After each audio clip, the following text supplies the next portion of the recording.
Hey everybody, how's it going today? So in keeping up with all the newer Netflix movies that have come out this year, Blame is the first anime movie that Netflix has put out this year, as far as I know. And as far as anime goes, I think I'd say I'm a casual fan. As far as Studio Ghibli or Miyazaki movies, the majority of the time I enjoy what I see. And of course you have Akira and Ghost in the Shell, and I like those movies also. But I've never gotten into TV shows or like really deep into it. Like I'm a casual fan. But even though I'm not a huge fan, like I still see the value of storytelling when it comes to anime. And this movie, Blame, is a prime example of movies that you need to do research on before you watch it. And I view that personally as a huge negative, because I'm going to tell you right now, if you don't know anything about the original manga or manga, however it's pronounced, you're probably not going to have a fucking clue what's going on. The closest thing I can extrapolate to a plot in this movie is there's a village of humans that are still searching for food, but they have to go in this kind of robot-controlled territory, and they have to kind of scavenge what they can, and along the way they find a weary traveler who's kind of silent and mysterious, who they kind of put their faith in, but not really, and they try and save their village in the process, but there's a whole bunch of other shit that just does not get explained. But the main positive of this movie is the way it looked. Like, the visuals have this very gray tint to them, but I really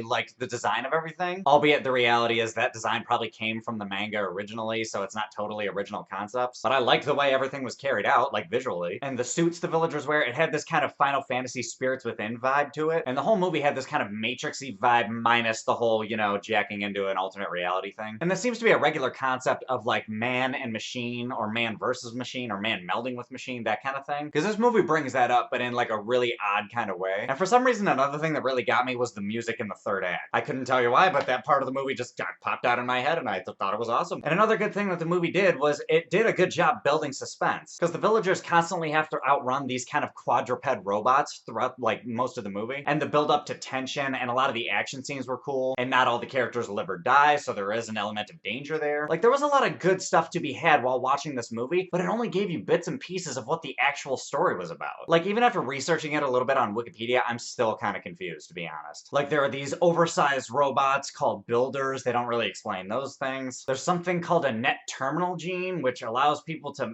hook up to the net sphere, I think. I mean, I couldn't tell you because they didn't really properly explain it. I'm assuming it has something to do with humans controlling the machines that are, like, controlling the city, which is another thing that wasn't really fleshed out. Is this whole is this epidemic kind of like worldwide, or is this just like in some part of the world? Because apparently the city that the villagers are trying to get food from is ever expanding from these builders. I think I couldn't tell you. Sorry guys. And there's like a cyborg head that they find called Shibo, and they never explain where that came from. Literally all this movie needed was, instead of the, you know, 15 seconds of backstory that it gave you in the beginning, stretch that out to maybe a minute and 45, 2 minutes, then maybe I could have understood what the fuck was going on. Because as far as the linear storytelling that this movie pulled off, I thought it was well done. Because the two main characters, I believe their names are pronounced Kiri and Suru. They're spelled differently than that, but I'm pretty sure that's how they're pronounced. The way the story is told in which it follows those two characters, it's like they both have an arc that you can kind of break down into little pieces to understand their characters and what they're trying to achieve. But the framework overall for the film was just kind of incomplete, and it didn't really allow you to kind of like immerse yourself into this whole other world. And then there's like this little epilogue at the end of the movie that really gave me no sense of closure. Like, I'm kind of confused as to why I was even in the movie in the first place. So long story short, guys, the direction and the manner in which the story was told was, I thought, pretty good, and the movie had very good visual representation, but this movie gave you no, like, infrastructure to start with, which takes away from the significance of what everybody's trying to accomplish throughout the movie. However, the movie was able to keep my attention with the way the story was told, so I gotta give it a slightly positive review. I think I'm gonna stick it with a 5.2 out of 10. If you're a fan of the manga, I'm gonna take a wild guess and assume you'll know exactly what the fuck is going on the whole time. But if you're somebody that doesn't really pay attention to that kind of thing like myself, you probably might get lost, but the story might still be riveting. I'm not sure. Honestly, I would say give it